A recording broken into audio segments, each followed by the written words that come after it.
A federal high court sitting in Port Harcourt, the Rivers State capital, has ordered the People's Democratic Party and INEC to recognize Senator Andy Uba as candidate in the Anambra governorship election. Justice Nganjiwa gave the order in his ruling on the motion for interlocutory injunction brought by the Anambra State factional chairman of the PDP, Ejike Ogwebego. The court also ordered the National Working Committee of the PDP and the Andy Uba faction to maintain status quo in the matter, pending the determination of the substantive suit. Counsel to the plaintiff in the matter, Charles Onyebukwa, said the ruling means that the INEC should accept the outcome of the August the 24th PDP Anambra governorship primary, which produced Senator Andy Uba as its candidate.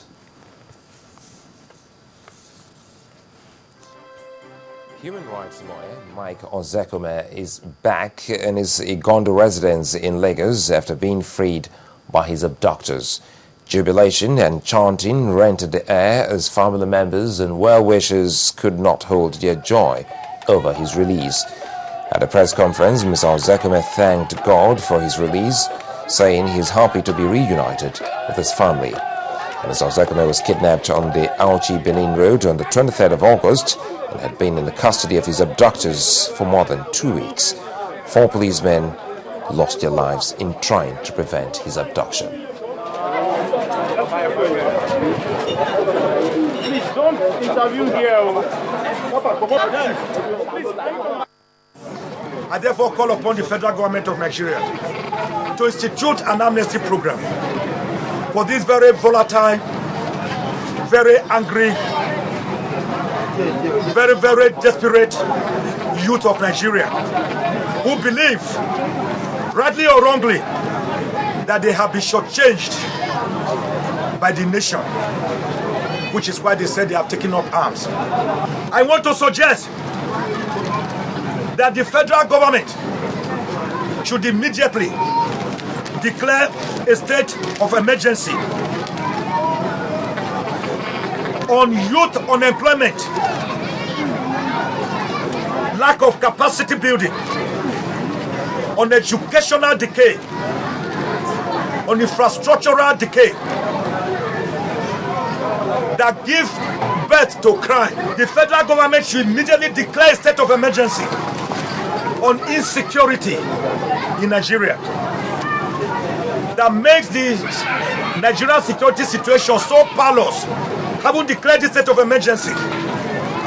The federal government should do the next thing, and that is calling on the National Assembly to bring about state police. We need state police. Oh, well, Mr. Ozekome, now a free man. Well, now to other stories here in fresh trace to the crisis rock in the PDP. Some heavily armed policemen are said to have prevented the convoy of the Rivers State Governor, Chibuike Abenchi, from entering the state's government house. The governor, who was returning from an outing, was said to have met the policemen at the gate of his official residence, and they prevented him from driving in. It is not clear why the policemen acted this way or if they have received directive to do this. When contacted, the Commissioner of Police in the state, Mr. Joseph Mbu, denied knowledge of the incident but promised to investigate. We'll bring you details on this as we get there.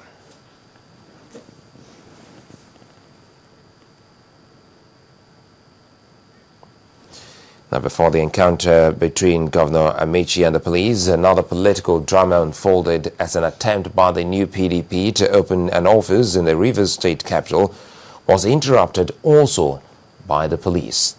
Reacting to the police action, Chief of Staff of the Rivers State Governor, Tony Okocha, said the police action was a display of impunity, recklessness and dictatorial tendencies which characterized the former leadership of the PDP. It's with a sense of anticipation that journalists and party leaders arrive at the premises of the new secretariat of the new PDP in Rivers State. Soon after, they are ushered into the conference hall where the Chief of Staff to the Governor holds a press conference and explains the reason for the gathering. In strict obedience to the directive of the national leadership of the new PDP, I hereby open the office of the Rivers State chapter of the new PDP. As I open this new secretariat of our great party, the PDP, I hope that this will usher in fresh air and democratic renewal in our state and nation. The new PDP is a national response to the impunity, recklessness, and dictatorial tendencies typical of the former leadership of our party. I commend the governors of Kano, Jigawa, Sokoto, Adamawa, Kwara, Niger, and of course, our own indefatigable governor of Rivers State and the chairman of Nigerian Governors Forum, Right Honorable Chibuike Rotimi Amechi, and other adherents for this uncommon display of courage. They are indeed heroes of our democracy.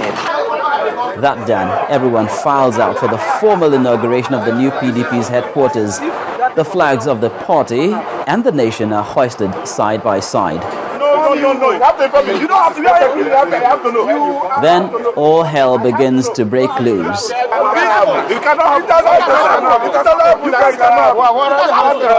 This man is not an anti-new PDP protester. He identifies himself, a plainclothes police officer, and a heated argument ensues. Anyway, let's go. Members of the press, our office is opened. This is a new secretariat of the PDP, new PDP in Rivers State. Whatever the police is doing is their business. The Deputy Commissioner of Police in charge of the Criminal Investigation Department sets about the task of single-handedly dismantling the hoisted flags. A frustrating exercise until a detachment of uniformed officers and others rush in to help.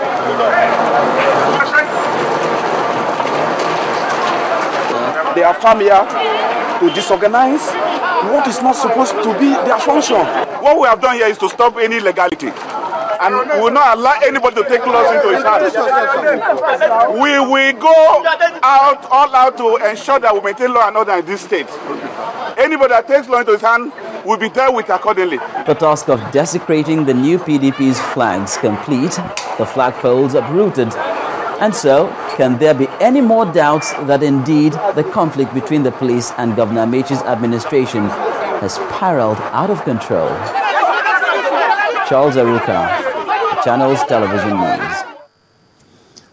Well, to other political matters, political activities appear to be on the upswing in Ogun State as about 70 members from opposition parties are said to have defected to the All Progressives Party, APC. While receiving the new members in Abeokuta, the state capital, Governor Ibikunle Amosun says the move is a testimony to his administration's achievements and APC's resolve to provide socio-economic development. I've seen people that the last time I met with them, that we had opportunity of sitting together like this under one party. Some of as little as probably as far back as 2003. Some I started politics with their own here. I'm happy, elated, and of course it goes to show that nobody can do it alone. We just must come together. So I'm happy. Everybody from all the parties, we are all here together, speaking with one voice. All of us have volunteered. Nobody can force anybody to join the party that doesn't want to join.